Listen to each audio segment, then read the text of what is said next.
Anybody can. वक्रतुण्ड महाकाय कोटि सूर्य समप्रभ निर्विघ्नं कुरु मे देव सर्वकार्येषु सर्वदा सरस्वति नमस्तुभ्यं वरदे कामरूपिणी विद्यारम्भं करिष्यामि सिद्धिर्भवतु मे सदा येनाक्षरसमाम्नाय अधिगम्य महेश्वरात् कृत्स्नं व्याकरणं प्रोक्तं तस्मै श्रीपाणिनये नमः।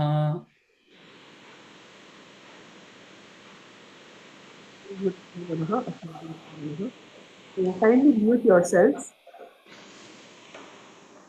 that I'm audible to everybody.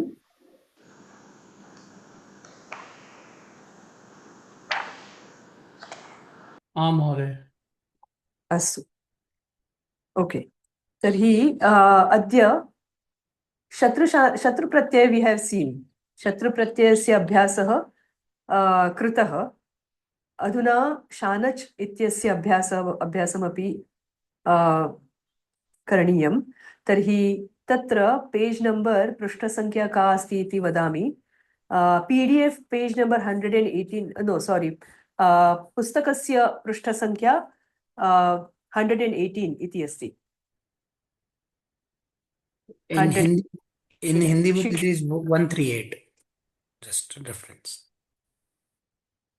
अस्तु। सप्तमः पाठः। तर्हि शत्रुप्रत्ययस्य विषये वयम् अधीतवन्तः। शत्रुप्रत्ययः कस्य भवति? परस्मैपदी ये धातवः परस्मैपदिनः ये धातवः सन्ति तेषां शत्रुप्रत्ययस्य आयोजनं भवति। आत्मनेपदीनां धातूनां कृते तु शत्रुप्रत्ययः न भवति। आत्मनेपदी धातूनां कृते तत्र शानच् प्रत्ययः भवति। शानच् इति एकः प्रत्ययः, कृत् प्रत्ययः। तदपि कृत् प्रत्ययः। शत्रु इति कृत् प्रत्ययः वयं जानीमः। तादृशम् एव शानच् इति अपि एकः कृत् प्रत्ययः। कृत् इत्यनेन शानच् प्रत्ययस्य योजनेन यः धातुतः विधीयते तस्मात् कृदन्तं निष्पद्यते। कृदन्तं भवति। तत्र कोऽपि प्रत्ययः कोऽपि धातुः तस्मात् अनन्तरं शानच् इति प्रत्ययः यत् निष्पद्यते तत्तु कृदन्तं भवति। तस्मात् तत् प्रातिपदिकं भवति। कृदन्तम् इति प्रातिपदिकं। तर्हि तस्य प्रातिपदिकं भवति। प्रातिपदिकात् किं भवति इति चेत् सुप्रत्ययस्य योजनेन सुबन्ताः अपि निष्पादयितुं शक्यन्ते इति। तर्हि प्रथमं तु शानच् इति एकः कृत् प्रत्ययः। शानच् प्रत्ययः आत्मनेपदीनां धातूनां कृते एव भवति। तस्मात् अनन्तरं यदा धातोः शानच् प्रत्ययः विधीयते तर्हि किं निष्पद्यते इति चेत् कृदन्तं निष्पद्यते। एकः what we get is one कृदन्तं। कृदन्तः is always a प्रातिपदिकम्। तत्र सूत्रमस्ति सुपो धातु प्रातिपदिकयोः न कृत्तद्धितसमासाश्च इति। कृत्तद्धितसमासाश्च इति एकं सूत्रं। तेन सूत्रेण कृदन्तानां प्रातिपदिकसंज्ञा भवति। प्रातिपदिकसंज्ञा भवति तस्मात् अनन्तरं किं भवति? प्रातिपदिकसंज्ञायाः फलं किम् इति चेत् तस्मात् सुबुत्पत्तिः भवति। सुप्रत्ययाः योज्यन्ते। सु औजस् अमौक्षस् इति 21 प्रत्ययाः। तस्मात् सुबुत्पत्तिः भवति इति सर्वं भवति। अधुना शानच् प्रत्ययः इत्यस्मात् शानच् इत्यस्मात् आन इति एव अवशिष्यते। किम् अवशिष्यते इति चेत् आन। श प्रथमः शकारः अपगच्छति। तस्मात् अनन्तरम् अन्तिमं चकारः अपि अपगच्छति। सो आन इति एव अवशिष्यते। न अन्तिमं न इति पूर्ण न इति अस्ति। दट् इस् नकार प्लस् अ न आन इति अस्ति। अस्तु। तस्य उपयोगः किम् इति चेत् उपयोगः कः? शत्रुप्रत्ययस्य शत्रन्तानां यः उपयोगः तदेव उपयोगः शानजन्तानाम् अपि।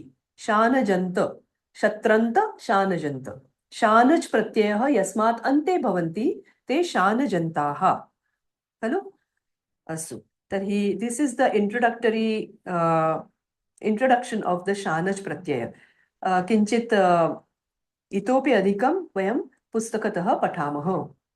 अस्तु, तर्हि बालाजी महोदय पठतु. कृदन्ताः शानच् प्रत्ययः 1. अस्तु महोदय.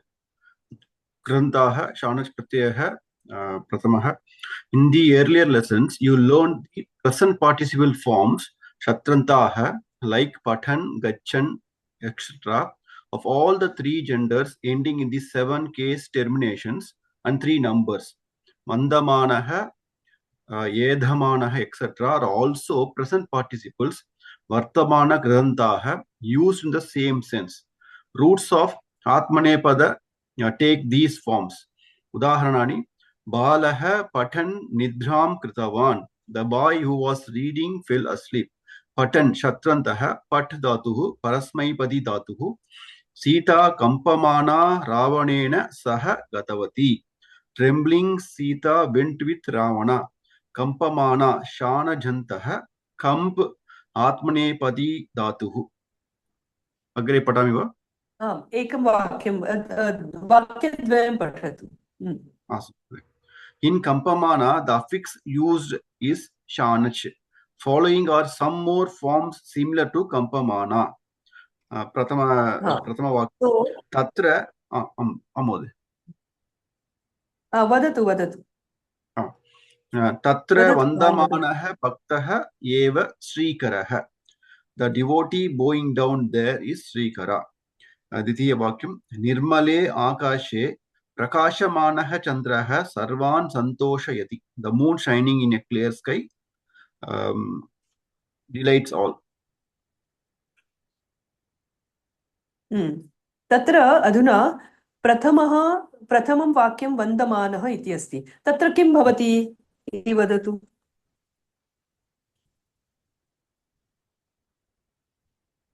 कथं वन्दमानः? श्रूयते वा? वन्दिति धातुः श्रूयते. वन्दिति धातुः आत्मनेपदी धातुः. वन्दते सो भक्तः वन्दते. सो वन्दमानः भक्तः. सो भक्तः प्रथम एकवचने अस्ति. सो वन्दते वन्दमानः इति परिवर्तनं वर्तते. सत्यं. तर्हि वयं दृष्टवन्तः बालः पठन् निद्रां कृतवान्. पठ इति धातुः. तस्मात् पठ इति परस्मैपदी धातुः. अतः तस्मात् अनन्तरं केवलं शत्रुप्रत्ययः एव भवति. शत्रु इत्यस्मात् किम् अवशिष्यते?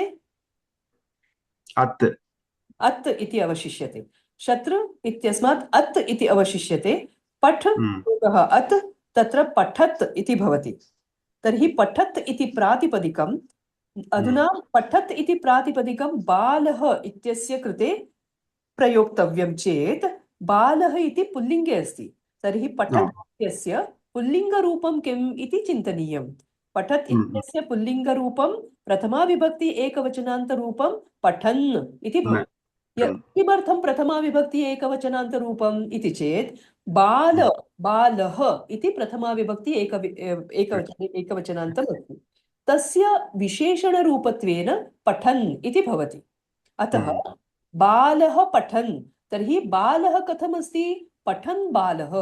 पठन् इति विशेषणं, बालः इति विशेष्यः. तर्हि पठन् बालः निद्रां कृतवान् और बालः पठन् निद्रां कृतवान् इति वयं दृष्टवन्तः. तत्र पठन् इति अभवत् यतोहि तत्र शत्रुप्रत्ययः अस्ति. तादृशम् एव यदा भवान् कम्प इति आत्मनेपदी धातुः स्वीकरोति तदा कम्प इत्यस्मात् शत्रुप्रत्ययः न भवति. तत्र शानच् प्रत्ययः भवति. तर्हि कम्पते इति भवति. तर्हि कम्प योगः शानच् इत्यस्मात् आन इति एव अवशिष्यते. तर्हि कम्पमान इति भवति. ओके, कम्पमान. तत्र अन्या प्रक्रिया अपि अस्ति. तत्र कम्पमान इति कथं भवति इति सर्वम् अस्ति. तत्तु अग्रे पठितव्यः. उदाहरणे सीता स्त्रीलिङ्गे पदे एकवचने अस्ति. अतः कम्पमाना इति तत्र दत्तं. सीता कम्पमाना सीता सत्यं तर्हि पठत् इति अभवत् खलु शत्रुप्रत्ययस्य योजनेन पठत् इति प्रातिपदिकं कृदन्तं प्रातिपदिकं लभ्यते इति वयं दृष्टवन्तः तादृशम् एव कम्पयोगः आन कम्पमान कम्पमान इति अधुना प्रातिपदिकं कम्पमान इति प्रातिपदिकं तस्मात् स्त्रीप्रत्ययस्य योजनेन टाप् इति एकः प्रत्ययः तर्हि तस्मात् आ इति योजनेन टाप् इत्यस्मात् आ इति अवशिष्यते तर्हि कम्पमाना इति भवति सीता अस्ति अतः कम्पमाना इति भवेत् वृक्षः अस्ति चेत् कम्पमान इति एव भवति वृक्षः कम्पमानः वृक्षः परन्तु सीता अस्ति इति कृत्वा तत्र स्त्रीप्रत्ययस्य योजनम् आवश्यकम् अतः कम्पमान इति मूलतः प्रातिपदिकं परन्तु तत् प्रातिपदिकं सीता इत्यस्य कृते न प्रयोक्तव्यं यतोहि सीता इति स्त्रीलिङ्गपदं कम्पमान इति पुल्लिङ्गपदं you cannot use kampamana as it is for Sita. You have to use the stree pratyaya with kampamana when it becomes kampamana. Now it becomes the pratipadikam for Sita. Okay, so kampamana Sita iti bhavati. Vrukshah asti chet kampamanah vrukshah iti. कम्पमानं Kampamanam jagat जगत् इति अस्ति तर्हि सीता कम्पमाना रावणेन सह गतवती trembling Sita went with Ravana. She was trembling and then she went with, while trembling she went with Ravana. While going with Ravana she was trembling, you can see. That's a better way. So in Kampamana the affix used is Shanach. So this is the whole explanation in short about the Shanach pratyaya and we get like how we used to get Shatranta, here we get Shanajanta. Shanajanta. So Shanach anta, Shanajanta. Tatra Shanach yasya ante saha Shanajantah. Tarhi Shanach plus anta. Tatra Shanajanta katham abhavat ja kutah agatah. जस्त सन्धि जस्व अभवत् खलु अग्रे अ इति अस्ति शानच् plus अ चकारस्य जकारः अभवत् शानजन्त इति अभवत् अस्तु these are small points but we need to pay attention okay so first sentence was तत्र वन्दमानः भक्तः एव श्रीकरः यथा बालाजी महोदयेन उक्तं वन्दमानः वन्द इति आत्मनेपदी धातुः वन्दे वन्दे वन्दते वन्देते वन्दन्ते इति भवति सर्वाणि रूपाणि वदन्तु सर्वे वदन्तु ये केऽपि जानन्ति वन्दते वन्देते वन्दन्ते वन्दसे वन्देथे वन्दध्वे वन्दद्वे वन्दे वन्दावहे वन्दामहे वन्दामहे लोट्लकारे लोट्लकारे which one लोट्लकारे lot is वन्देतां वन्देतां वन्दन्तां वन्देतां वन्दन्तां वन्देतां वन्देरन् वन्देरन् that is vidiling it's vidiling no vidilinga वन्देतां is vidiling वन्देरन् वन्देयुः वन्देस्व वन्देतां वन्देध्वं वन्दै वन्दावहै वन्दामहे okay so we should not forget this that is why I'm reminding okay you can see drishtva vadatu that is also okay you take out that table saturday.com vanda ekavaram vadamah so that it is we can recollect we should not forget what we had learned in the past so kripaya vanda dhatuh udghatayatu ashtaday.com मध्ये तत्र वन्द इत्यस्य लोट् लकारः किं भवति वन्दतां वन्देतां वन्देतां वन्दन्तां वन्दस्व वन्देतां वन्दध्वं वन्दै वन्दावहे वन्दामहे वन्दतां वन्देतां वन्दन्तां वन्दस्व वन्देतां वन्दध्वं वन्दै वन्दावहे वन्दामहे okay विधिलिङ्ग् लकार वदन्तु सर्वे मिलित्वा विधिलिङ्ग्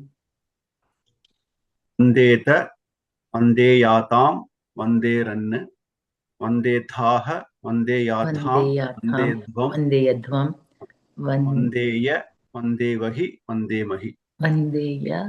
Is it Vandeya? वन्देय Vandeyam. उत्पोषम् Vandeya. वन्देय विधिलिङ्ग लकार वदतु. You are not talking, so I am asking you. I can see you. Who, Mother? All others are attempting. You are not at all opening mouth. Vadatu. Vadatu. Drishtva vadatu. No problem. Bhagini mute stare mute asti. Madhye asti. Društva also I'm searching where is it. Ashtarjyayi. Continue. Ashtarjyayi asti. I'll catch up.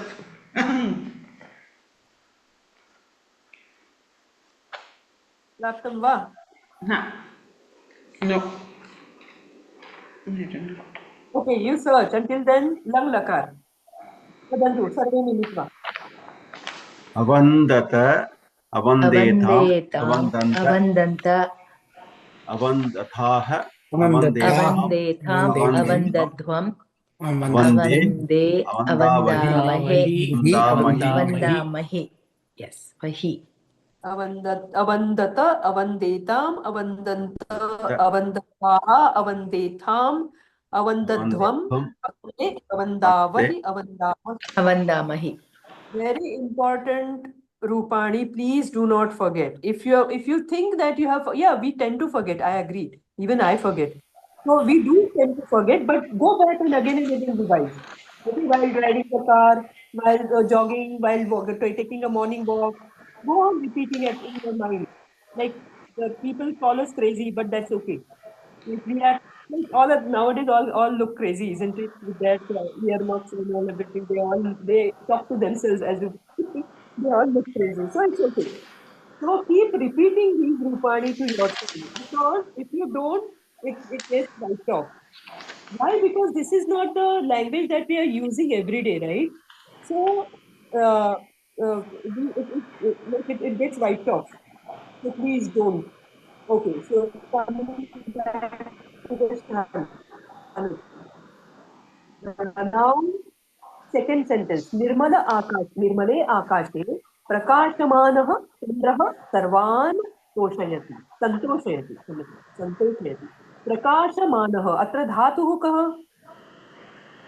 प्रकाश नास्ति प्रकाश धातुः नास्ति. काश कः धातुः? उपसर्गः सन्तोषयति. धातुः काश धातुः उपसर्गः काश्रु दीप्तौ, तस्मात् काश इति अवशिष्यते. दीप्तौ, that is illuminating or shining, glowing इति अर्थे. तर्हि काश इति धातुः प्र इति उपसर्गः. Why it is called उपसर्गः? Because it is behind the dhatu. Whatever comes just behind the dhatu, and then it enhances the meaning, or it negates the meaning, or it doesn't do. Sometimes it is just with the meaning. So they all are the upasargas. So pra iti upasargah, tasmat anantaram kash iti dhatuhu, prakash iti now dhatuhu. Now prakash kashate, kashete, kashante iti rupani. Tarhi tatra shanaja pratyayasya yojane mana iti bhavati. Kashamana. Tatra ashtadhyayi.com madhye you will also see the kashamana as the Rupam. Did you see? Kridante. Open, everybody please open. Kasha ityasmin. Kridanta ityasmi. Upari drop down list asti khalu?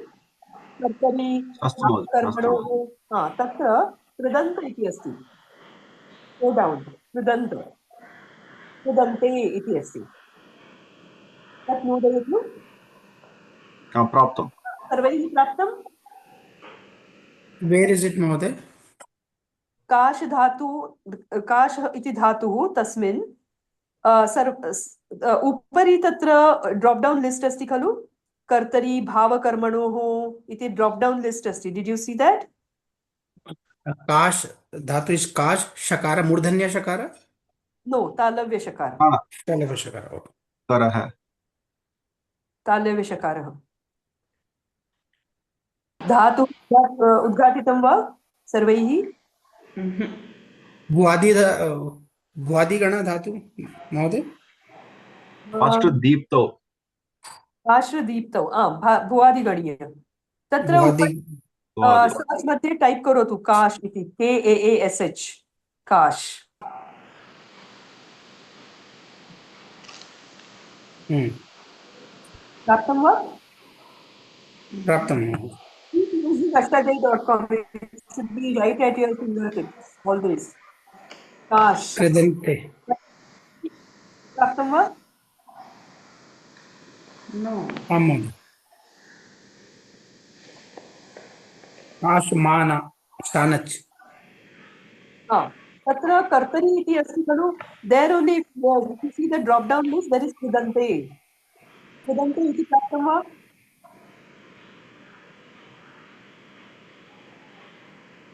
महोदय कृदन्ते अस्ति. कृदन्ते तस्मिन् नोदयतु. Go into that. Okay. Then again you find a big list. In that, scroll down. There you will find Shanach. Shanach. Okay. Chanash. Chanash. Yeah, Shanach. शानच् Shanach. Kashamana. Kashamana. Now Kashamana, on that click. Okay. See the Wow. See the So procedure. Kash Diptau Kamshru Bhuvadayoho Dhatavah. तस्मै काश इति काश काश plus शानच तत्र शप इत्यस्य आगमः भवति.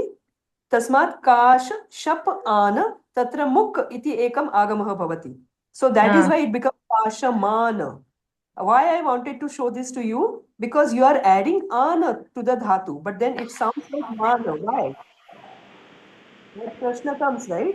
So that mana makarah kutah agatah iti chet muk iti ekam agamah bhavati. तत्र मुक् इत्यस्मात् मकारः एव अवशिष्यते. अतः काश् योगः शप् इत्यस्मात् मुक् इत्यस्मात् म प्लस् आन काशमान.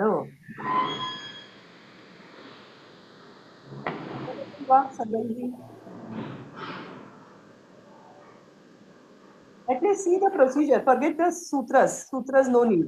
But see the procedure. What is added where? You should know this. Now the Ashtadhyayi makes a little bit more sense, ma'am, after you have explained this. I've seen all these multiple things, never made any sense. I mean, other than just looking at the tables. That is why I'm very keen on showing this to you. So that, just looking at the Shiksha book is of no use. You should know why it happened. Malini Bhagini praptam va? No. You continue, ma'am. I'm searching. I'll just. Where are you searching, Malini Bhagini? Ashtadhyayi asti nava. No, I know my computer is hanging, so I'm searching in the phone. Correct. Ashtadhyayi.com asti va? Yeah. Ashtadhyayi.com. Okay, on the right side you have a table, no? Wait. You found the Krudante? No, not it. First find the dhatu, I think. Dhatu. Dhatu Someone patah. can share the screen, no? Ma'am KASH, can right. share. One of us can share the Let me screen. see if I can share the screen. I am Yeah, also. No, share Mama, this. maybe someone else can share the screen if your bandwidth is low. Can you see my screen? There you go. No, Yep. this so many tabs are running. This is my daughter's computer. I don't know, ma'am. No, look at the Please screen continue. he's sharing, no? Can you see my screen? On Zoom, Malini On Zoom. Bhagini. Can you see my screen? 1 minute, please. Yes, Mahoday. We can see it. Yes, I can see this. So this is a Kash Dhatu. No, This I is think you drop-down shift the list. tab. You shifted Mahoday. the tab. You're not on Ashtadhyayi now. Yeah. You are on No, that. you You were have on to do an Ashtadhyayi alt tab. I before. think here, in this there is no Ashtadhyayi tab also. Correct. Where? Whatever you're showing now. You're showing the wrong one. No. So okay, no, no. First, it was 1 minute. I was You showing went, that. no, don't show this. It'll No, confuse that's her more. no. Wait. That screen is not actually. I thought I moved the screen. You did, 1 minute. but you came back to the different one. But how Can you you see? share it? I didn't understand. You are not the host, no, Maude? How you could share it? No, because I'm also teaching the other one right now. Okay. Sorry, So what? this is we are We teaching have Sasyam, no? access. Because Sasyam, we're no? teaching Sasyam, we have access. Oh, acha, that way. Okay. Huh. I was wondering. Okay. Let me try again. So you are sharing, right? You are trying to share. Can you see now? Yeah. Now- Yes. No, I'm stuck. Malini Bhagade, can you see? I'm stuck. You people continue 1 minute. I'll leave and rejoin. I think the computer got stuck. Do it in your mobile, Bhagini. We are all doing in mobile only. Balaji Mhoday, can you start from the beginning, Gosh. the astadhyay.com, and then go to Dhatu Patha something. Ashtadhyayi.com. Look at the screen. He is showing you. Dhatupatah. Malini, can you see my screen? No. No. You can't see his screen? No. My Are you computer not is in Zoom? hanging. I'll just see in the phone. I'm audible to you people. Am I visible? I mean, video. Yes. Yes. Yeah. We can see you. I So can't you're see not on Zoom? anybody. Oh. Okay, go to Kash Dhatu. Khash Dhatu. KAASH. If you want to type it. Are you in Dhatu Patha first? Dhatupata, total 2 results. It's showing Kaumudi Yeah. Dhatu, Kaumudi Dhatu. No, click the first one. Bhadihi Atmanepadi Akarmaka Set. Kartari Latkaraha Kashate. Correct. Kashate, So Kashante. on top, you have to click that Kartari down arrow. Then you will see, come down, you will see the Can you see Kridante. 11 bar 19? 11 bar 19. Kridante. Okay. Click on that. Lut. Then And you see the scroll down. do you see Lut? Shanach. Yes. Come down to Kashamana. Shanach. You click the Correct. Kashamana. Click the Kashamana. That's a side screen will open like this. No, not Kashamana. Kashamana. Kashamana don't enter. Kashamana Subanta Sutra Subanta Rupani. Kashamanaha, Kashamano, Kashamanaha. No. That one Click only, on no? No. Kashamana Pratipadigam, not Kashamanaha. Manaha, Click not on Kashamana. Kashamana. That bold. Click on the arrow, top one, the bold one. Kashamana. Okay.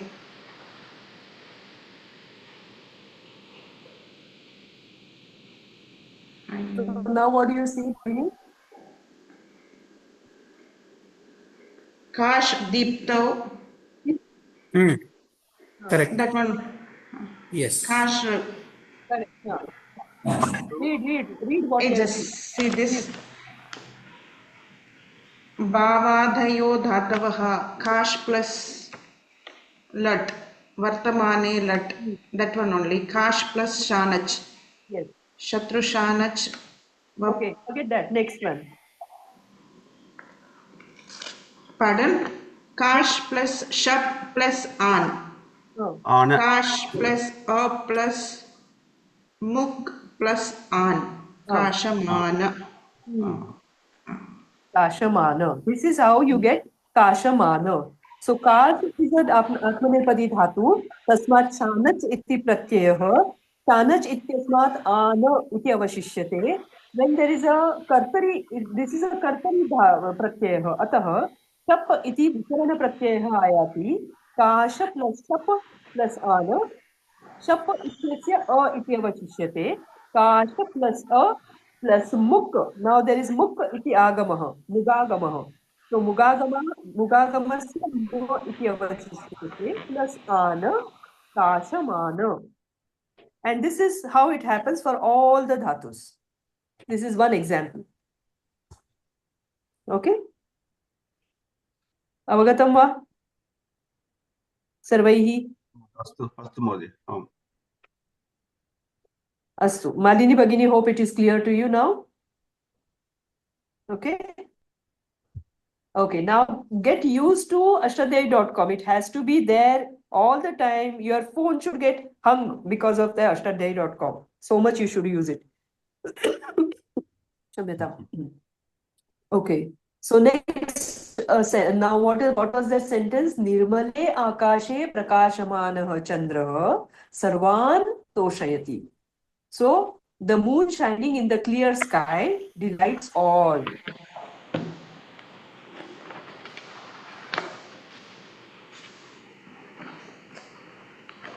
प्रकाशमानः चन्द्रः. चन्द्रः इत्यस्य विशेषणं भवति प्रकाशमानः. Okay. So from 3 onwards, next 3 sentences, somebody should take up and read. Deepak Mohdaya, please. Mohdaya. I think your voice is breaking a little bit, Mohdaya. I don't know if it is for others also. How is it? Okay. I'll go to another corner. कार्यक्रमे भाषमाणः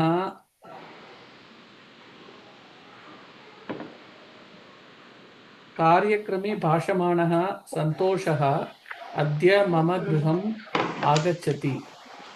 भाष इति आत्मनेपदी धातु भाषते इति वर्तते लट् लकारे. शानच् प्रत्ययान्तं भाषमाणः इति परिवर्तनं भवति.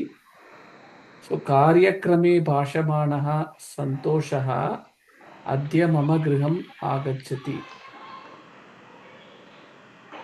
कार्यक्रमे भाषमाणः सन्तोषः अद्य मम गृहम् आगच्छति. Speaking Santosha. Speaker in the program. भाषमाणः सन्तोषः. भाषमाणः इति विशेषणं, सन्तोषः इति प्रथमा विभक्त्यां विशेषणं. भाषमाणः सन्तोषः अद्य मम गृहम् आगच्छति.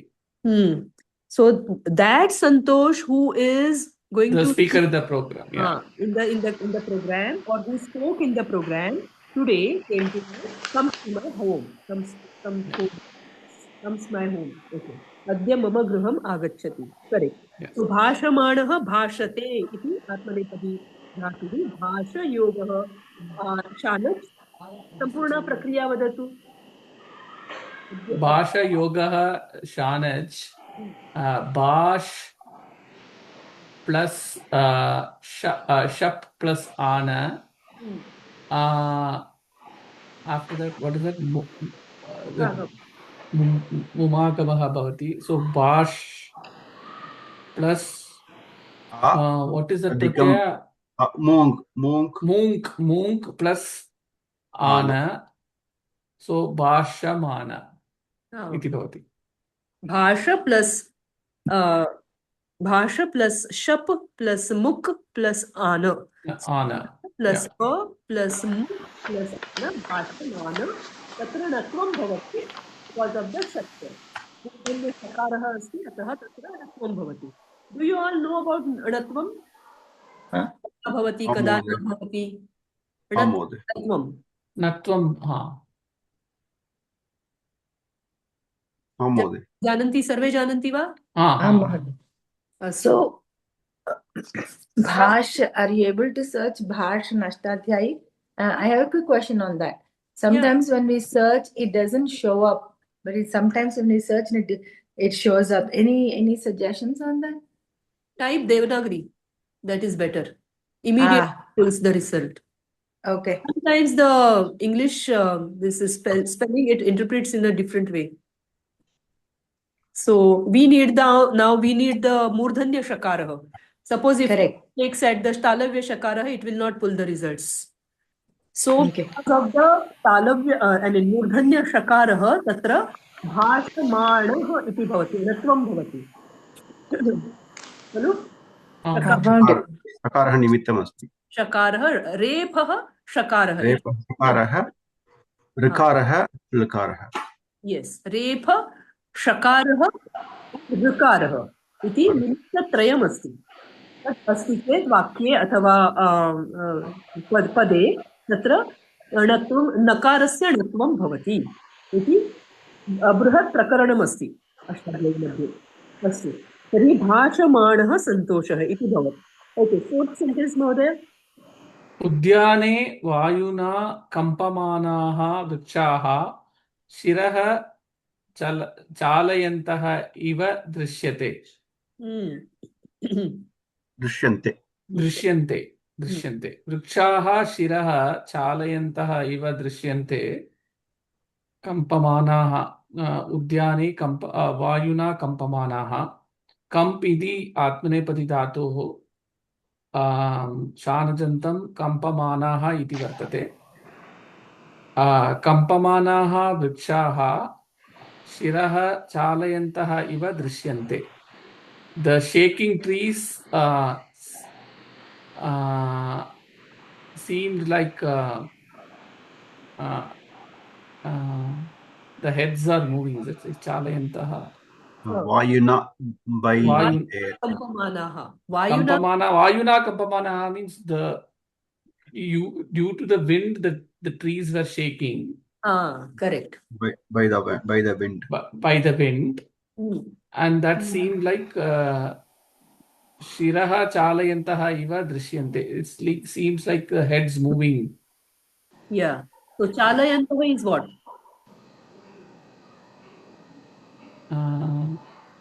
Chalana Kriya. Chalanam. Chalati. Shatru Pratyaya. Kah dhatuhu. Chala. चालयति चल धातुः निच्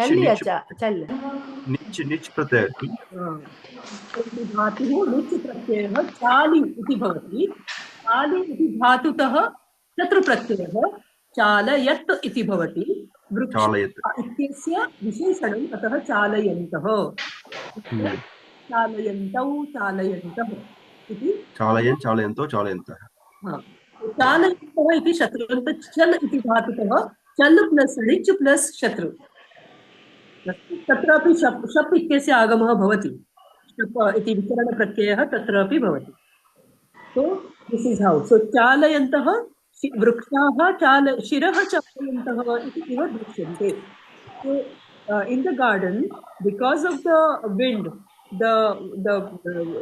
the shaking trees were looking as if they were moving their heads, right? Okay. Third one, next one, fifth one. Yachamanaha bhikshukaha dainyam pradarshayanti. Yachamanaha yachate iti atmanepadi dhatoho shanajantam yachamanaha iti bhavati. भिक्षुकाः इत्यस्य विशेषणं याचमानाः भिक्षुकाः दैन्यं प्रदर्शयन्ति so the beggar seeking alms are showing dainyam means their state of poverty, maybe poverty. The state, poverty, the state of poverty. being pity state. Pity state. Yeah, pity state. You can say a pity state.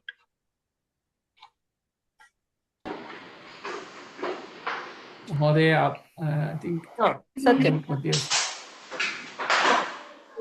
याचमानाः भिक्षुकाः दैन्यं प्रदर्शयन्ति इत्यपि निजन्तम् अस्ति दृश्यस्य निजन्ते प्रदर्शयन्ति दर्शयन्ति प्रदर्शयन्ति तत्र उपसर्गपूर्वकः दृशपश्य धातुः निजन्त प्रदर्शयन्ति Mahodaya, I think your voice is kind of like going from close to far. Maybe keep your mic close to you. I'm holding my phone very close to my Okay. No worries. breaking. Problem in my house, that is why. Yeah. Now, okay?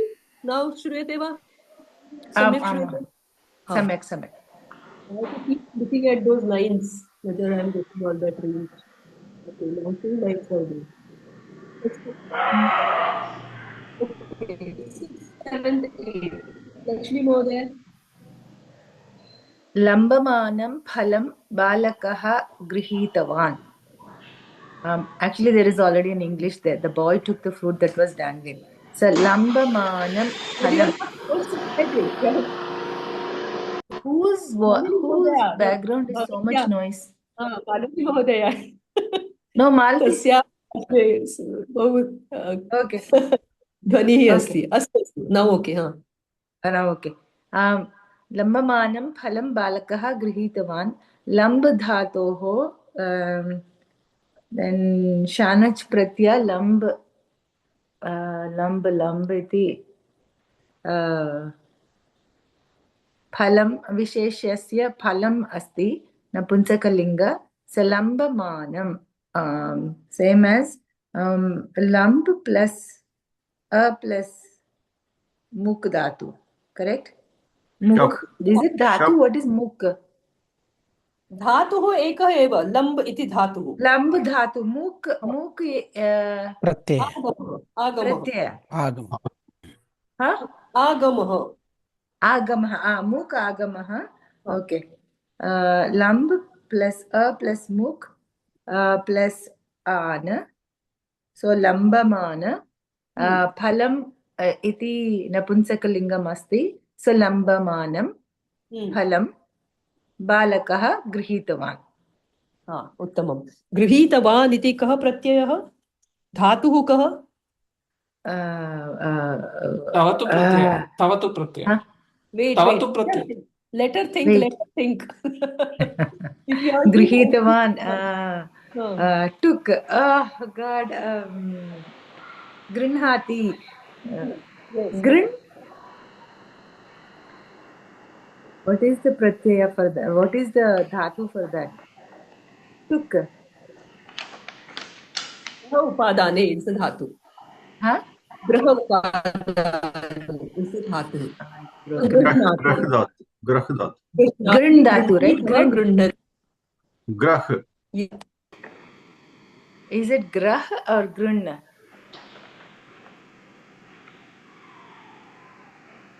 Graha only. Graha, right? Graha? Graha, okay. Graha, okay. Shobhamanani bhavanani janeshu anandam janayanti. Shobha dhatu, atmanepadi. शुभ धातु Shubha. Shubha. Sorry. Vand, like Vand, okay. Is it Shubha or Shubha? शुभ Okay. शुभ धातु Dhatu, atmanepadi, shobhate. So bhavanani asti atra again napunsakalinga bahuvachanam visheshya, then visheshanam shobhamanani. So shubha dhatu plus a plus mu agama plus ana shobhamana shobhamanam bhavanam shobhamanani bhavanani janeshu anandam janayanti. Again, English atra asti. Buildings that are decorated cause delight in people. Janeshu, in people. Anandam janayanti, cause delight. Palayamana. शोभमानानि Shobhamanani पलायमानम् bhavanani.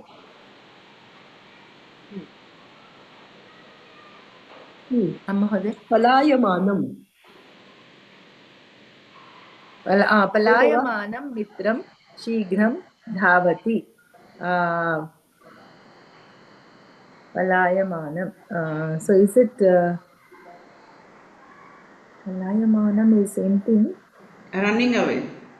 I know that, yes, but the question is, I was thinking of what the dhatu is. So, just like Vandate, what this Atmanepadi will be what? Palya. Dhav dhatu. Vandate, just like that, Palyate. No, that is the Kartari, Karmani. I think it is a niche. Maybe pal How do you plus do this niche. one? Pal This is Dhatu. pal Pal. dhatu. Dhav. Pal plus niche, Dhavati. maybe. Palayanam is running away, no? So must I be know, I dhav. know. Pal Dhatu. Can you see the ninjante form? 1 minute. So it is para upasarga purvakah aya dhatuhu. Okay. And tasya para ityasya pala iti bhavati because of some sutram. So it becomes palaya. So para iti upasarga purvakah aya dhatuhu. Aya. Ay. Aya. Okay. So then it becomes palaya. Palayamana. Palayanam. Ayate iti tasya rupam. Aya iti dhatuhu pashyatu. Dhatu is I. Yeah. 1 minute. Ay iti dhatuhu pashyatu ashtadhyayi madhye. Ay.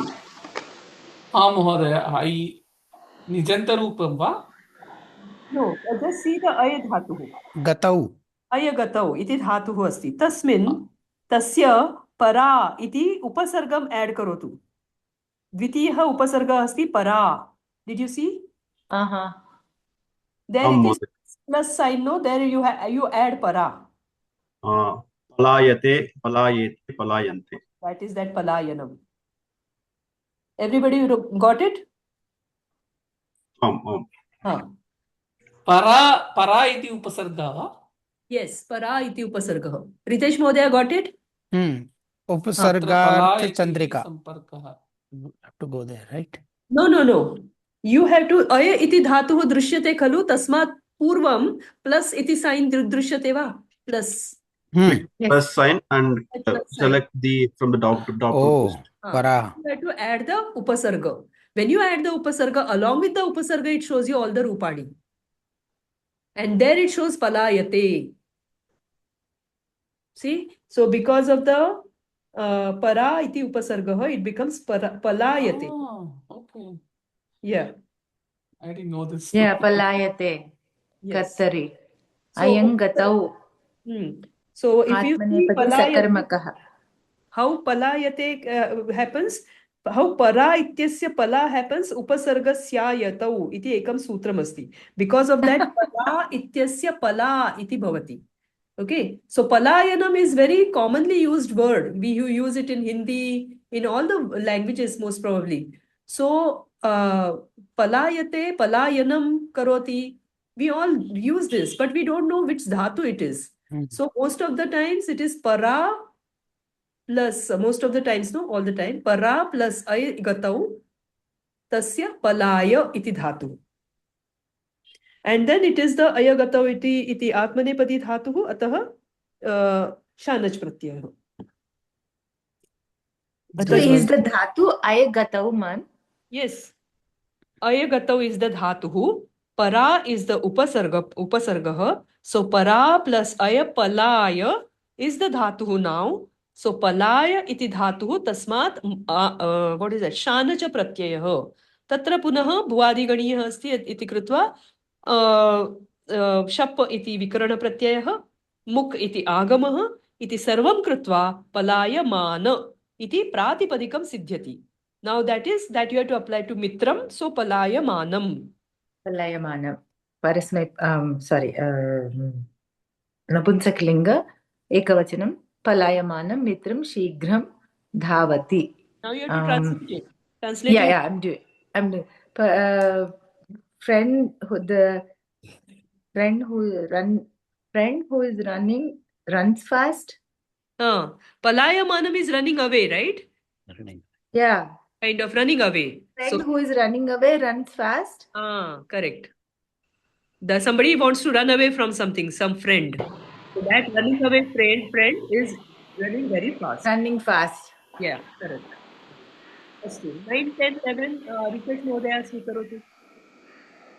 महोदय कार्यम् आरभमाणा शीला देवं प्रार्थितवती. कार्यम् आरभमाणा आरभमाणा शीला देवं प्रार्थितवती. कार्यम् इति विशेष्य आरभमाण विशेषणं No, no, no, no. नो नो Sheila. आरभमाण Sheela स्त्रीलिंग Yeah. दट इज आरभमाण विशेषणं शीला विशेष्य सो आरभमाण शीला कार्यं देवं प्रार्थितवती Karyam arabhamana Sheila. ओ कार्यम् आरभमाण They started with the word to praise God. Sheela देवं प्रार्थितवती Sheela was doing prayer to the deva Hmm. कार्य आरंभमाण while doing the no while starting Ah, the work While starting the work, or Sheila, who's starting the work now, is, she prayed to God. she prayed to God. Prarthitavati is also tavatu, right? Yes. Past tense. तत्र धातुः कः? प्रार्थितवती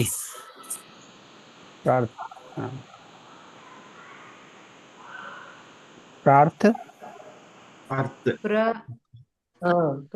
उपसर्गपूर्वकः अर्थधातुः. अर्थ प्र इति उपसर्गः तत्र. अर्थ. So if you see अर्थ धातु in ashtadhyayi.com, तस्मात् पूर्वं यत् plus iti sign अस्ति खलु तत्र प्र इति if you give, then all the रूपाणि you will find प्रार्थयते, प्रार्थयेते, प्रार्थयन्ते, etc. Okay, so that is the धातु प्रयोगः अर्थ. So प्रार्थितवती क्तवतु प्रत्ययः. प्रार्थितवत्, प्रार्थितवती.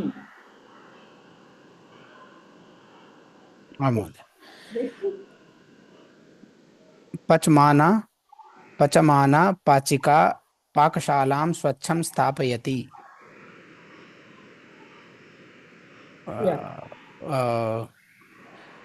Woman who was cooking kitchen keeps the kitchen clean. Right? Yeah. पच धातु, right? पचते पचेते पचन्ते. कीदृशः धातुः पचेति? पच धाता आत्मनेपदी. पचते पचेते पचन्ते. पचति इति तस्मैपदी उभयपदी. पचति अपि भवति खलु? पचति अपि भवति उभयपदी. पचति कदा युज्यते? पचते कदा युज्यते? मम कृते यदि अहं करोमि पचते. But here it is pachika, so यत्र क्रियायाः फलम् आत्मनः प्रति भवति, आत्मानं प्रति भवति, अहम् आत्मनेपदी धातुः. यथा यतिः, कोऽपि सन्यासी पचति चेत् यतिः पचते, सः आत्मानं कृते एव पचति. Because he is only person. एकाकी अस्ति, सः एकाकी खलु. He is only like he lives alone, he cooks for himself. So then yatihi pachate, sannyasi pachate. Parantu mata pachati, mata kutumbasya krite pachati. अतः माता पचति, यतिः पचते. अस्तु, तर्हि अत्र तु पच इति उभयपदिः अस्ति, परन्तु अत्र आत्मनेपदी धातुः स्वीकृतं. पच इति आत्मनेपदी. So पच प्लस शानच, then पच प्लस शप प्लस मुक प्लस शानच, पच प्लस अ प्लस म प्लस आन, पचमान, and then पाचिका अस्ति, अतः पचमाना पाचिका. Okay, next. बाधमाना शिरोवेदना शीघ्रं न निर्गच्छति.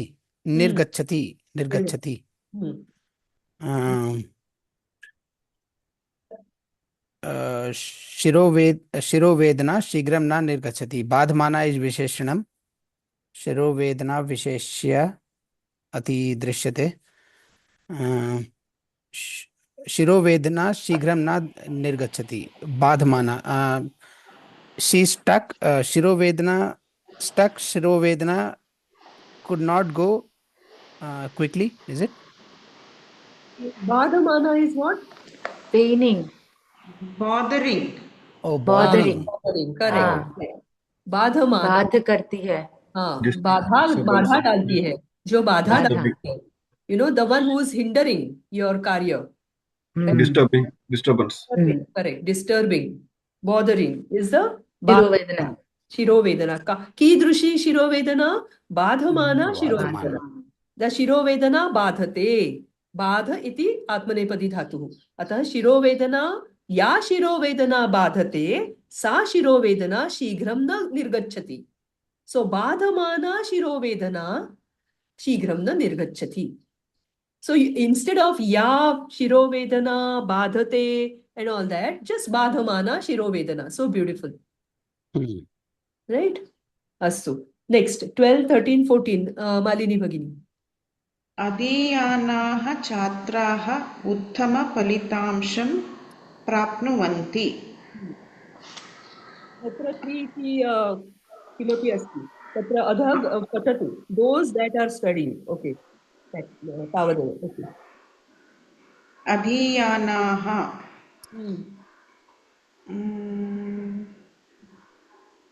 First, translate the sentence.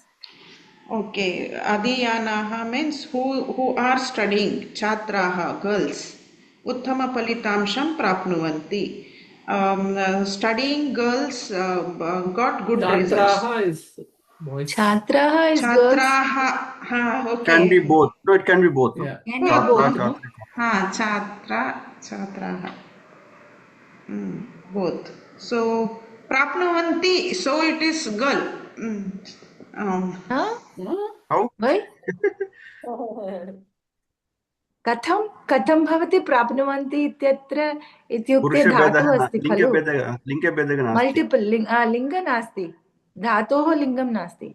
लिङ्गभेदः नास्ति. Okay, correct. You're thinking of the Shatranta. Shatranta, yes. Don't confuse that with this. Yeah. There also प्राप्नुवन्ति इति अस्ति. तत्र न गच्छामः. अस्तु. अधीयानाः छात्राः. छात्राः इति what? कस्य बहुवचनं? छात्रः अस्ति.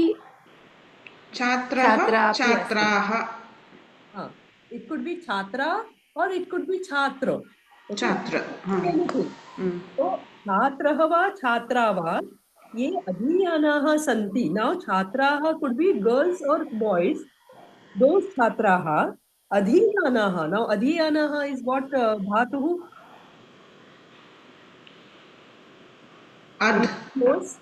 Adhyayana. Adya. Correct. But what dhatu it is? It is ing adhyayane dhatuhu. Ing. Adi adhikam I. Yeah. Ing adhyayane iti dhatuhu. Remember this. So, ing adhyayane and ik smarane. These two dhatus get adhi always as the upasarga. Okay? धातु किं महोदय? ing iti dhatuhu. ing no ng iti kakagaganga iti asti kalu. Just type E, T in Ashtadhyayi, it will automatically come with Adi only. Adhite iti type करोतु. Adhite iti type. Adhiyate type adhiyate.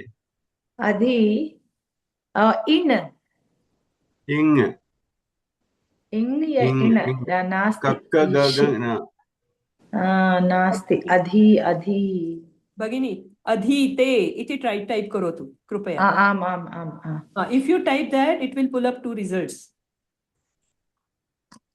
ADEHEETE, adhite. Okay, then you get अस्ति and ik smarane iti dhatu dvayam tatra drishyate. ing. Prathamah dhatuhu ing adhyayane. Okay, so what does that mean, ing adhyayane? In the book. That is studying. So it's telling me ing adhyayane, it's just basically telling me the meaning. Yeah. All dhatus will have the meaning, no? Dukrin Karane. See, Yeah. Dukrin is the dhatu And and this Karane is is the a meaning. dhatu. When you That's go, the first time I'm understanding. Now I know. when I you was wondering what it is. I've been focused on the table. Now it makes more sense what's up there. Take out all the unnecessary stuff while you're memorizing the tables.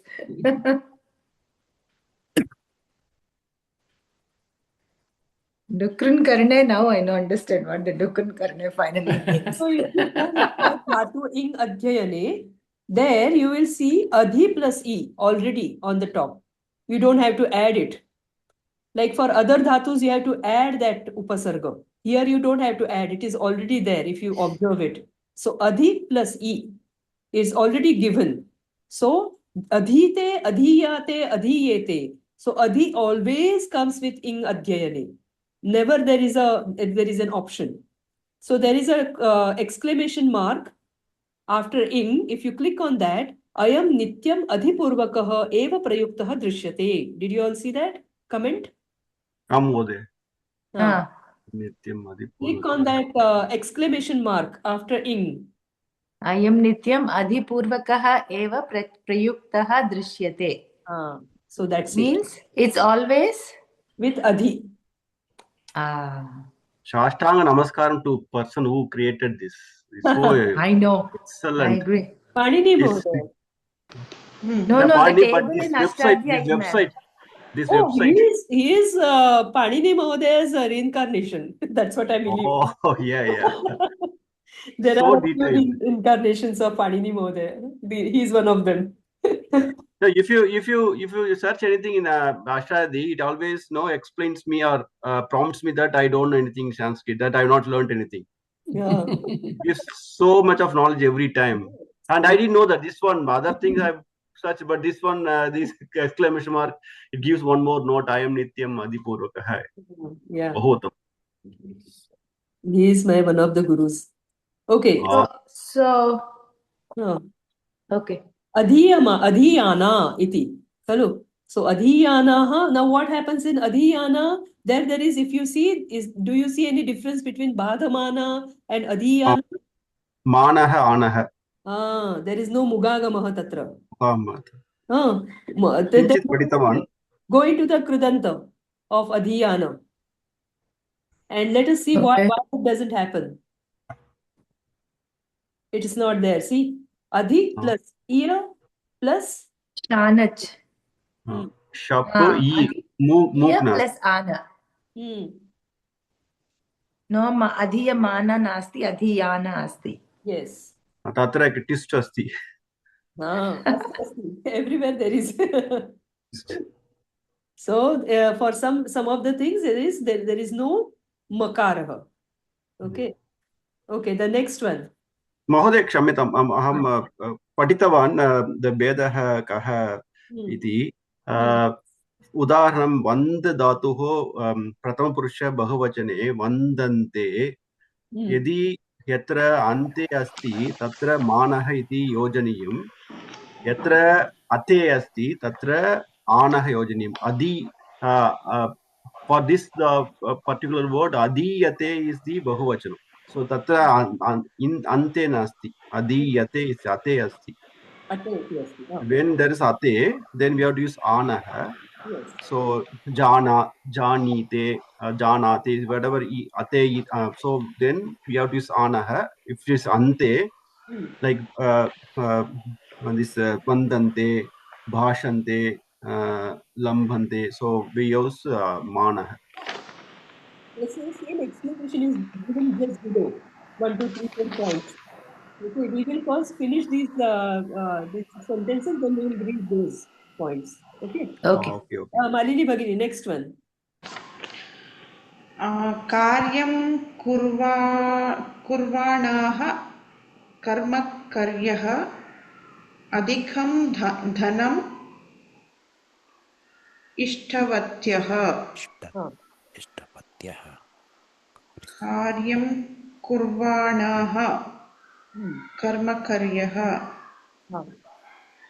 तत्र अर्थं धनम् स्त्रीलिङ्गम् इष्टवत्यः अस्ति तत्र स्त्रीलिङ्गम् अस्ति कुत्र अस्ति इष्टवत्यः आम् कुर्वाणाः सो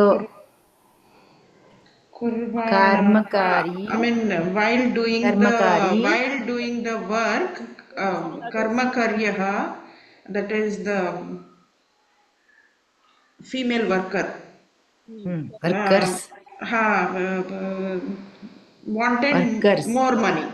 Ishtavatyah, she wanted wanted. Nut she they कार्यः नद्यः They. Ha. Kurvanaha, bahuvachana. I mean, श्रूयते वा? आम् महोदय When one शनैः person एव is श्रूयते making, when one person is reading and trying to understand, let us give him or her a chance. If she or he cannot, then we all ready to help her. But if we all talk in between, she's not going to think about it. She will take the ready-made answers. Right? yes. Yeah. So that's why let us all be on mute when one person is talking. Otherwise, there is all a chaotic one. Okay? A kind request for all of you. Yeah, Malini, go ahead. Okay. Yeah, working female laborers wanted more money. Yes. Kurvanaः. अत्र किं Kurvana. धातुः कः? Akrut. कृ इति धातुः. डुक्रै Kru iti dhatu. Karoti. करोति. Correct. करोति इत्यस्य करोति इति भवती उक्तवती खलु? करोति इति परस्मैपदी भवति. तत्र कुर्वाणः शानच् कथम्? Kurvate. कुरुते. Kurute. Kurute. कृ इति उभयपदी धातुः. उभयपदी धातुः. अतः अत्र तु आत्मनेपदी धातुः एव स्वीकृतमस्ति. अतः तस्य शानच् प्रत्ययः. Again, there are some what do you say? कुक्रु इति तनादिगणीय धातुः. तत्र उ इति प्रत्ययः विकरणप्रत्ययः. अतः तत्र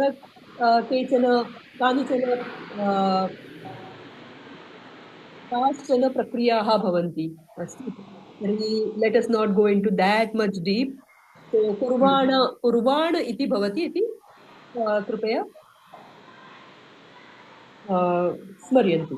तर्हि कुर्वाणाः कर्मकर्यः अधिकम् धनम् इष्टवत्यः. Ishtavatyah. Next one, 14.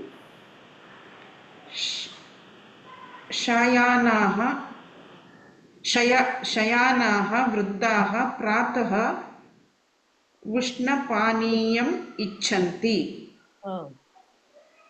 शयानाः. Translate first. I mean, sleeping.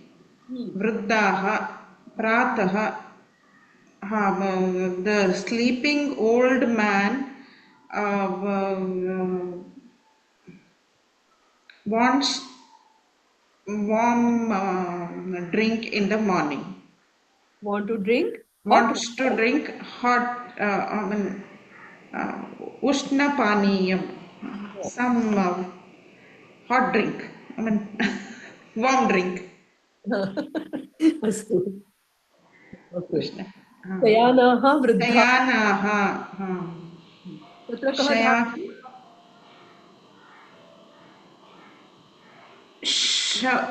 शयन्. शीं स्वप्ने इति धातुः. शीं स्वप्ने. Once again, ma'am, breaking. शीङ् स्वप्ने. Okay. क्षेत्रे. I cannot type that note. Okay. So, this iPhone is useless for that. We can't hear, ma'am.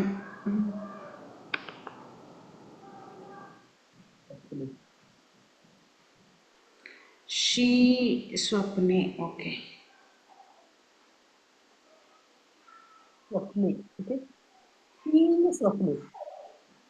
ङ इति अस्ति. कख गघ ङ इत्यस्य ङ इति अस्ति. शीं स्वप्ने. परन्तु यदा सः धातुः प्रयोक्तव्यः तदा शी इत्यस्यैव प्रयोगः भवति. तस्य रूपाणि के वक्तुमिच्छन्ति महाभागाः एनिबडी डेरिंग टू यूज से रूपाणि की धातुः वदतु वदतु एनिबडी शेते शयाते वा महोदय? शेते शयाते शेरते। शेषे शयाथे शेध्वे। Okay. शये पश्यति शेवहे वा? शेमहे। ओ, दृष्ट्वा एव वदति वा बालाजी महोदय? मध्यमपुरुषात् एव अहं दृष्टवान्। शेते शयाते दर्शनीयं वा? शेरते, शेषे शयाथे शेध्वे, शये शेवहे शेमहे। शयाते शेरते शेषे शयाते शेध्वे शये शेवहे शेमहे। Mahoday, we can't hear you. It's like far you're coming. मालिनी महोदय क्यों कृपया म्यूट करोतु। When her mic is on, I cannot be heard. Now can Okay. you hear me? Yes. So Malini Mohday's ध्वनि बाधते। बाधमानः। बाधमानः मालिनी महोदय मालिनी महोदयाः ध्वनिः बाधमानः गुरु न उक्तवती। अस्तु तर्हि एकं अन्तिमं वाक्यं भुञ्जानाः इति अस्ति। कृपया कः पठति का पठति? Anyway we all will discuss. भुञ्जानाः भगिन्यः मधुरं न स्वीकुर्वन्ति। भुञ्जानाः भुञ्ज धातु. So those who are eating is the word that's in the bottom there. Bhunjanaha bhaginyaha, sisters who are eating, those sisters who are eating do not take sweet.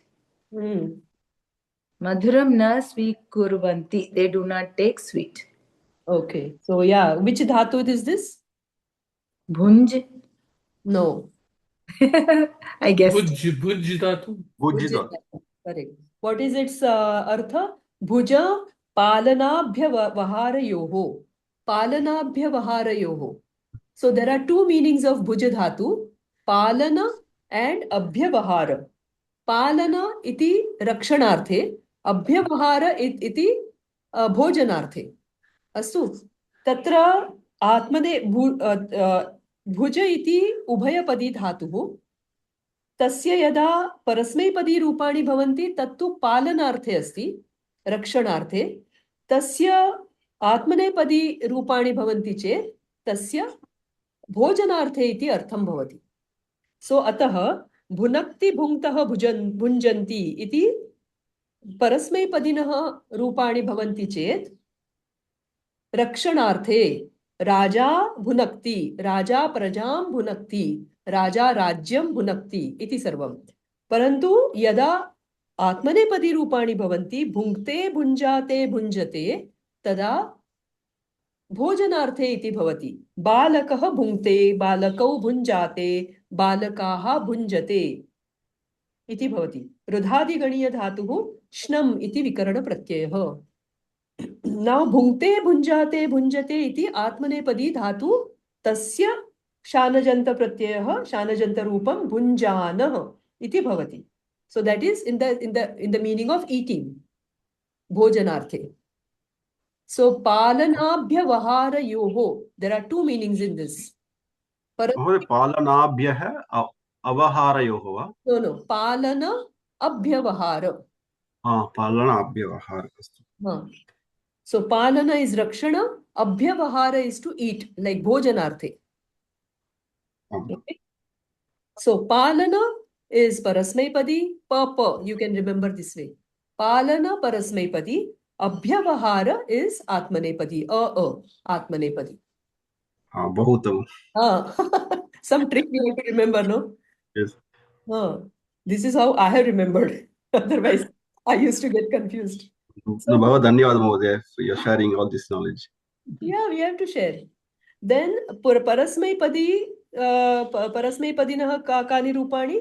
भुनक्ति भुङ्क्तः भुञ्जन्ति इति भवति and आत्मनेपदी पदिनः रूपाणि भुङ्क्ते भुञ्जाते भुञ्जते इति भवति. Now bhunkte bhunjate bhunjate, which is in the meaning of bhojanartha, that has got shanacha pratyayah, tasya bhunjana iti rupam bhavati. Okay, this as a homework, you out of interest you have to click on that krudanta and see how it happens. Okay, because there is shnam pratyaya there. So take your time, go into that and find out. Now we will quickly read the next sentences. Okay. कः पठति? Okay, Balaji महोदय, भवतः turn. आम् महोदय. Affix. Affix shanach. This suffix denotes an action, kriya, that has begun and not yet ended. Only the part ana remains, while the initial sha and final ch allied. It is added only to the roots of atmane pada. Examples: kampate, kampamanah, kampamana, kampamanam. Badhate, badhamana, badhamanah, badhamana, badhamanam. Yachate, yachamana, yachamanah, yachamana, yachamanam. To know the forms ending in shanach, you must observe the third person plural form in present tense. Lat. Vardhate, vardhante, vardhamanah. Chinute, chinvate, chinvanah. Kurute, kurvate, kurvanah. Bhunkte, bunjate, bunjanah. A word. Difference here. You see that, observe the difference. Vardhante. See the middle column. Vardhante, chinvate, kurvate, bhunjate. These all are lat lakarasya prathama purusha bahuvachanam. Okay. Tasya vardha. Except the pratyaya, take only the angam. So vardha, chinva, kurva, bhunja. And then add ana to that. This is the easier method. Just now we saw the prakriya, right? That is the in detail one. You have to add vikarana, then mugagama happens. Sometimes it doesn't happen. That is all prakriya, Panini wise. This is the shortcut method.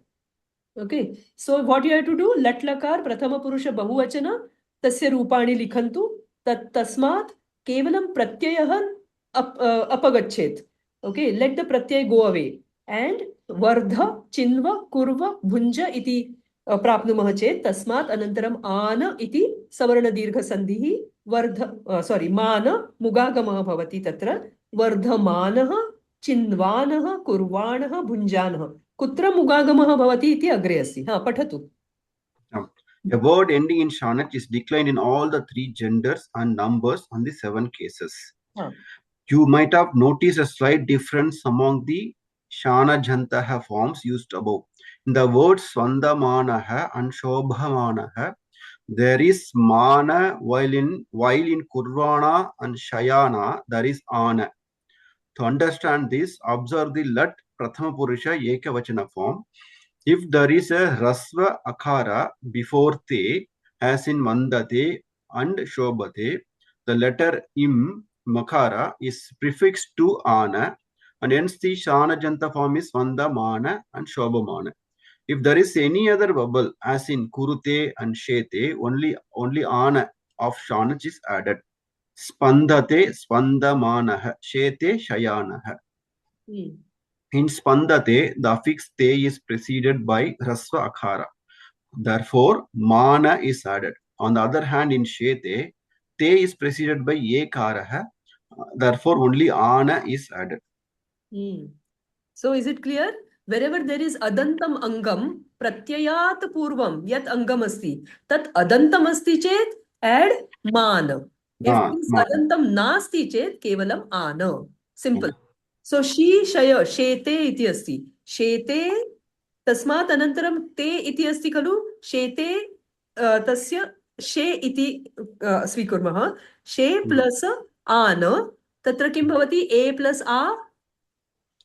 अयादेश संधि खलु अयादेश एचो यवायावः तर्हि अय इति भवति शय इति भवति शय प्लस आन Shayan. Simple as that. So wherever there is a adantam angam, add mana. Wherever there is a adantam angam nasti, tatra kevalam add ana. Done. Okay, and then do the relative sandhi, whatever it is. Like for kurvana, kurute iti asti. Kurute, kurvate, kurvate. So kurva iti asti. Kurva plus ana. Tatra kuru iti asit khalu. Oh, now there is one more, there is a glitch here. For mana and ana pratyay, you have to understand the lati prathama purusha ekavachanasya rupam. This you have to remember. Though while making the Shana Janta Rupam, you have to take the Lati Prathama Purusha Bahuvachananta Rupam. For example, say, okay, I am taking the example of Kurvana. Okay. Now, Kuru iti asti. Kurute, Kuruvate, Kurvate. Kurvate iti Prathama Purusha Bahuvachanam asti. Correct? Prathama Purusha Bahuvachana. Kurvate. Now you have to take Kurva. Okay. Stop there. Stop there. Now you have to see whether I have to add ana or mana. Now you have to look at the Prathama Purusha Ekavachanasya Rupam. Kuru. Kuru iti asti. Adantam asti va? Nasti. Nasti. Tadi Okay. tatra ana iti eva bhavati. So now you have, that is a deciding factor. Whether it is ana or mana. For deciding ana or mana, you have to take the Ekavachanam. Okay, just for decisive purpose. So you have to take their ana, take that ana, kurva you already have written somewhere. Kurva plus ana, what happens? Savarna dirgha, kurvana, anatvam. Good. Is it clear to everybody? Mहोदय. Lakshmi Mahodaya, no. No, I can make out from the face. Only to this ana and mana is what I'm just trying to process, because vardhate, vardhante, vardhamanaha. Tatra vardhate asti. There it says hrasva akara before te, so vardha. So vardha becomes, then it is mana, Okay, vardhamanaha. now stop. Vardha. What is the procedure? I'm explaining you the procedure. Okay. Procedure, I see that No. 100% you have the vardhate, then you think of the prathama bahuvachanam, latlakara, then vardhante, vardha becomes. Take the Yes. vardha and add either the mana or ana. What you will add, ana or mana? How do you decide? How you decide, that is where I was thinking. Then you have to go back and look at the ekavachanam. Correct. What is the ekavachanam? Vardhate, vardha. Vardhate. So Vardhate. hrasva. Atra angam kim asti? Angam. Pratyaya, leave aside. Or angam katam asti? Adantam asti. Vardha. Ate. That's the Ate. question, ma'am. What was that point you said? Angam. Adantam. Vardhate iti asti khalu? Purusha ekavachanam. Vardhate. Pratyayah ka te iti pratyayah. Keep that aside. Take the pratyaya aside. What is the angam? What remains is the angam. That Vardha. angam is not vardha. Iti, what is the ending? Adantam. Akara. Akarantam. Okay. Akarantam angam. When it is akarantam angam, mana to be added. Now where you will add the mana?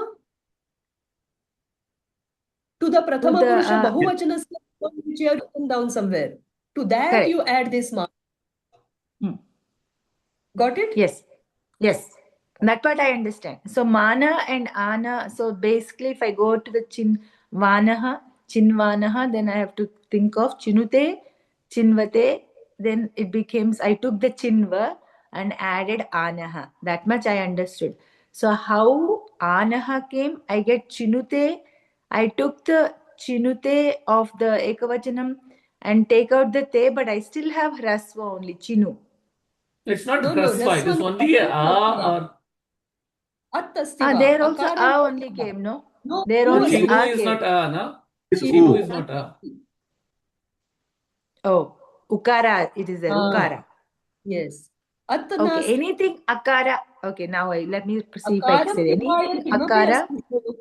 Tatra akaram vihaya kimapi asti chet. Tatra ana iti bhavati. To the Okay, that's the only confusion. Okay, got it. Okay, got it? Malini Bhagini, Okay. hope you're clear.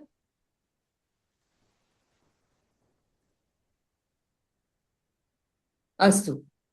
If not, I'll send you a note on this, small note, okay? Just read it, just in the usual language in English, I'll send a small note. You can read that and then you will understand. Okay?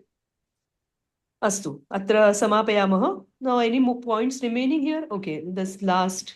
The roots of the Atmanepada generally takes these forms. Vandate, vandete, vandante. The Shanajanta forms of the root Vanda will be Vandamana, Vandamana, Vandamanam. Given below is the list of verb roots that resemble to Vanda. This we know, right? Vandamana, Vandamana, Vandamanam. As per the gender, it will refer. Correct?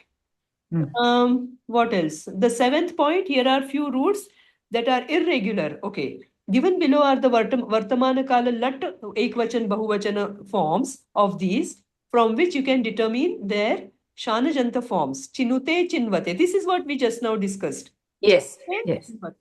Chinva you have to take, since Chinu iti asti, ataha it is Ana, add that Ana to Chinva. And then it becomes Chinvana. So yeah, we have covered all the points. Abhyasaha we will do next time. And homework also will be given. Okay. And then we have to cover Sati Saptami. That covers both Shatranta and Shanajanta. How was your exam, Lakshmi Bhagini? Hope it was good. Bahut kashtam asti mahoday. It was a good practice because luckily for me, I only did one part, which was actually the grammar part. So I think I'll take the full exam in May. Grammar tatra